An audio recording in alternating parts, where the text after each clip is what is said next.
Well, here we are again in front of Tassale's Brabazon lease. The last time we were here, I didn't realise that this lease, in fact, is one of the most complained about in terms of noise. So let's just have a listen. And I should let you know that currently the feeders are in operation, which is perhaps one of the noisiest things that happens on a fish farm.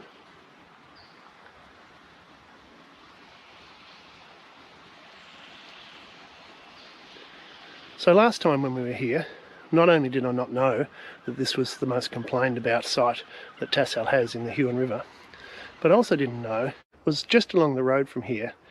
Here lives a woman whose life has apparently been destroyed by salmon farming. I'm not going to cause further embarrassment to the woman featured in Richard's book, so I'm not going to name her. But when she moved to this beautiful place by the Huon River on Cygnet Coast Road in 2005, the farm behind us had been there for at least 10 years. How do I know that? Because in 1995 I moved to a property on the other side of the Huon River at Police Point. And a year after that, my mother moved to the property directly above Tassale's Kalala farm. So I know what it's like to live by this river, and I know what it's like to hear the noise, or lack of, from salmon farms. But now the woman featured in Richard's book says before the farms arrived, she was fine. Well, farms were here 10 years before. But now, sadly, that woman feels that she can't continue with her happy existence by this coast. And that is really sad. But I'm wondering whether it says more about what she's been doing since she's arrived here than what existed before she did. The woman who bought a house next to an existing fish farm was pretty quick off the mark to start complaining about it. Many of these complaints are detailed in her 25-page submission to the Senate inquiry. In fact, if you want a synopsis of Richard's entire 200-page book, then read these 25 pages. Everything's here: freshwater, noise, Macquarie Harbour, water quality, everything. And interestingly, while Richard is happy to tell this poor woman's horror story, he doesn't once in his book reference her submission she wrote almost 7 years ago, where she detailed the effect on her health and her mental well-being. Let alone does he reference it in this chapter when he tells her story. But let's look at her activities. In 2008, together with her noise complaints, she did something really quite bizarre. When investigating a noise at her home, she decided that it was appropriate, and these are her words: "In 2008, I was very disturbed by a not loud, in fact almost inaudible but insistent noise that seemed to waft around at night and seemed to come from the direction of the barge. I walked up to the land lease to see if I could pinpoint it better, and as the light was on, I walked down to the building and knocked. Nobody answered, and while I was waiting, I noticed 2 bags of feed on the dock. Out of curiosity, I thought I'd take a look at them to see if there was any information about the country of origin of the fish meal. The label announced it to be medicated purge feed. It is dated and signed off by a vet. The label displayed a warning that it's not for human consumption. It contained restricted animal material and was not to be fed to a range of domestic animals or other ruminants. I took a label off a bag that was being pushed around in the wind and went home. The following day, I phoned the health department as I was genuinely concerned that someone might take some of the feed itself and feed it to their animals." That's right. She trespassed on Tassale's property and stole some of Tassale's property and thought that other random people would do the same so they could feed stuff to their animals. Now, in 2010, she engaged the Environmental Defender's Office to submit on her behalf against an amendment to one of Tassale's leases in the Channel. She says here, and there's her address, 684 Cygnet Coast Road, Petcheys Bay, Tasmania. Ms. has a view of Tassale's marine farming operations in the D'Entrecasteaux Channel from her residence. Well, let's just have a look at that, because here on Google Maps is 684 Cygnet Coast Road. And the lease in concern was either here or here, because the Marine Farm Plan was now amended in 2019. 2010 amendments are no longer available for viewing. But for this woman to claim that from her residence here, she can see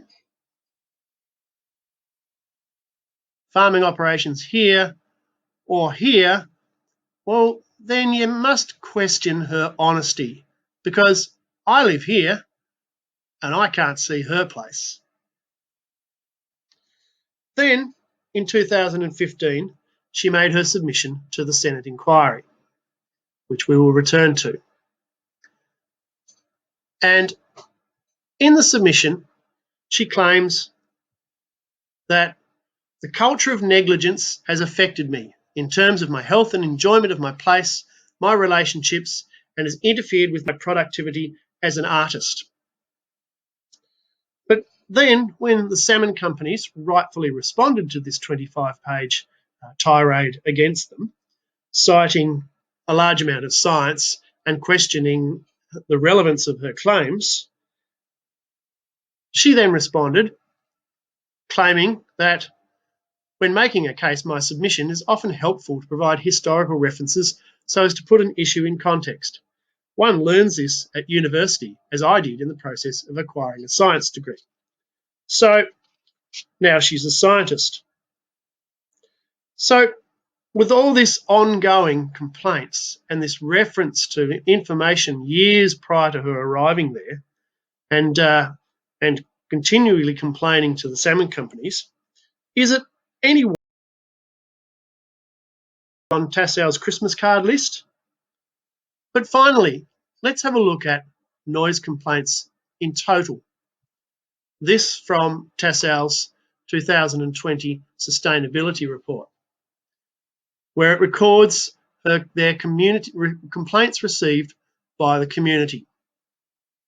They received, remember, this is this horror company that is destroying our environment that everybody is opposed to. They received 13 complaints. One was about safety, one was about marine debris, and 11 were about noise. Now, of those 11, 2 noise complaints were made on behalf of community groups, and we'll visit one of those in a short while. And the remaining 9 noise complaints came from... Well, here I am, about to catch the Bruny ferry and travel over to the dark side. From the ferry to Bruny, this is Tassale's Shepherd's Lease, about which the noise complaints have been made from the people across the channel at Calora.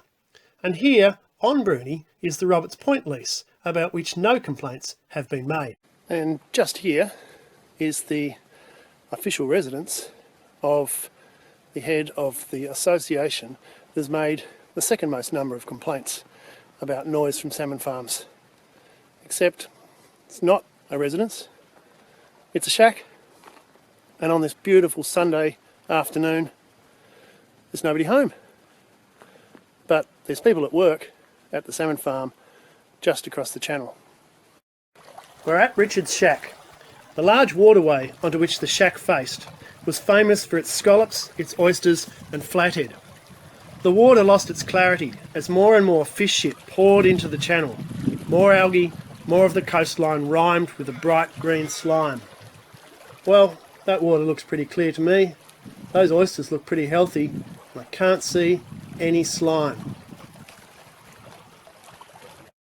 This is Calora, where a little cabal of the intelligentsia settles for recreation at the narrow spot on the channel and is conflicted by one salmon farm and endeavours to close down an entire industry.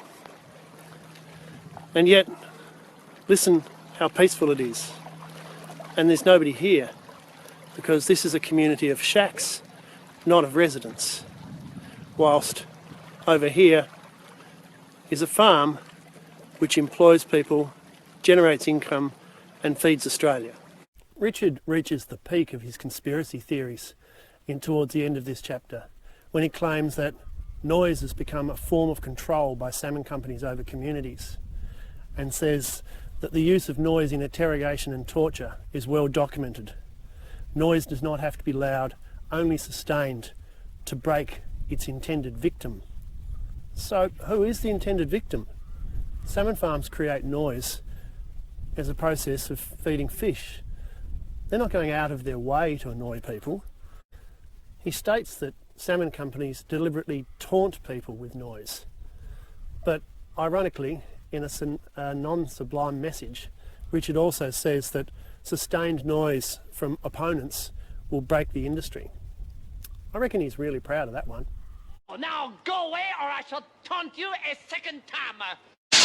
Let's get away from the noise, eh?